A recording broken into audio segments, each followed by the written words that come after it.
everyone. I hope you guys are doing well.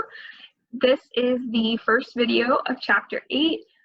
So it's here to help you do the warm-up, which is mainly combining like terms. This whole unit is going to be on simplifying polynomials, and we're going to talk more about that in the next video. But this video is to help you with the warm-up, where you're going to be simplifying a polynomial or combining like terms is what we've been calling it up until now. So let's get started. Okay, so simplifying expressions. This was actually taken from the Chapter 7 unit, is performing operations to put values into their simplest, most condensed forms, which again is combining like terms, okay? So whenever you're told to simplify expressions, that actually means you are combining like terms. That's basically all you're being asked to do, okay? So now we're going to just do a quick example of that to kind of jog your memory of what this looks like. So again, the directions say simplify the following expression by combining like terms. Now, what you can do to kind of help you organize your thoughts is say, what are all of the terms that I have in this expression? So we have G's, we have H's, and we have K's, okay? So you'll know that you're going to be combining 3 different types of terms. So you cannot, I'm going to say this very clear, you cannot combine G's with H's, G's with K's, K's with H's.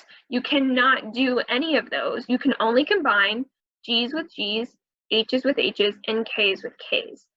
And a lot of people say, well, how do I know if I add or subtract? And that's a good question. But to help you see this, you always take the sign that's directly in front.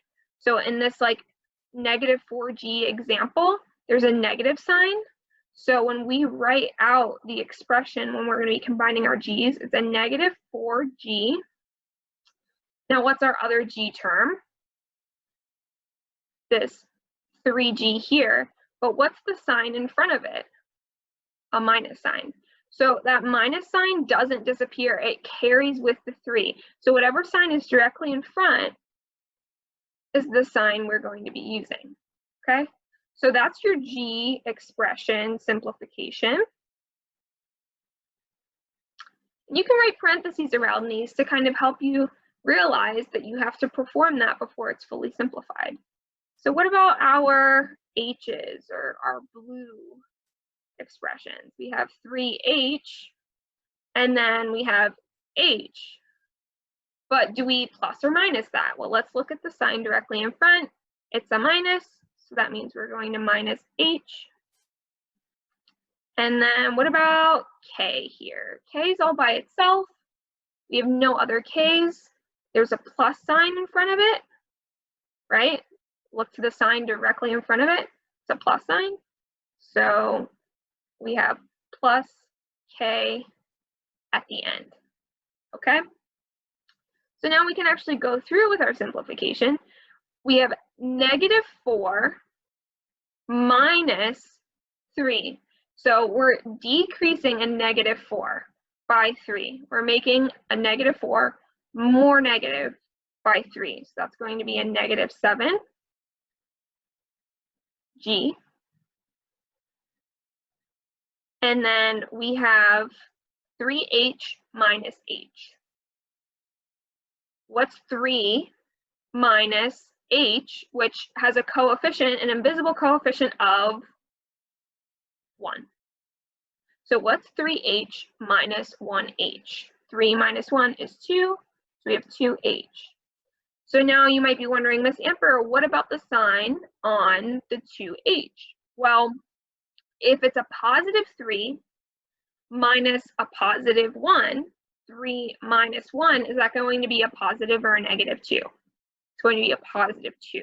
So we keep that plus sign, okay?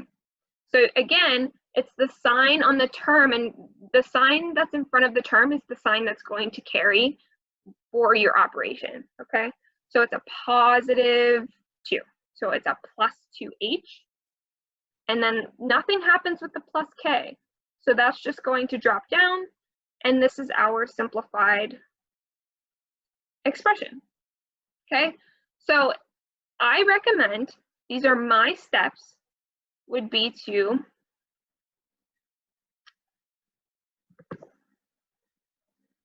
one, write the terms, or actually, before you even write the terms, identify all the terms that you have.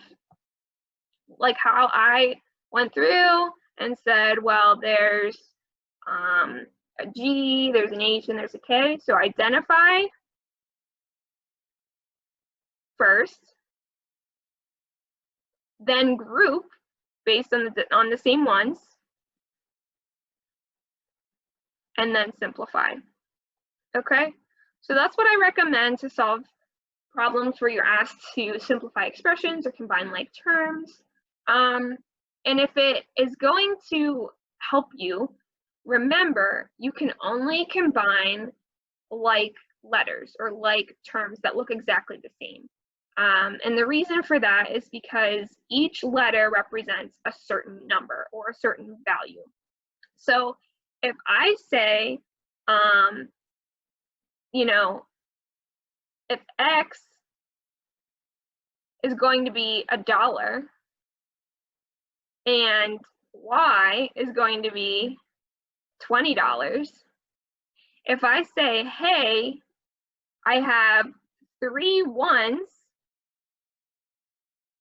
and 4 20s, is that going to equal $7?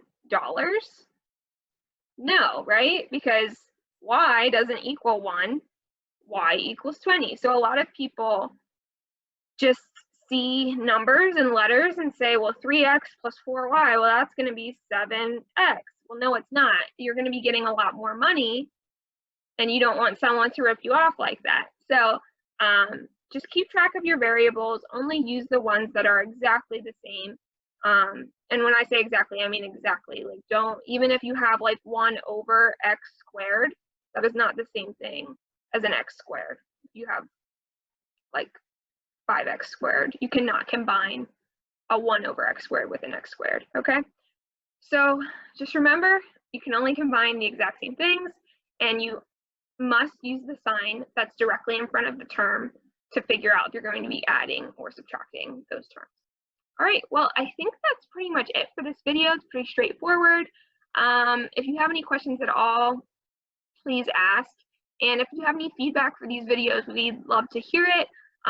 These videos are for you, so if they're not being helpful, let me know. I want to do what's helpful for you.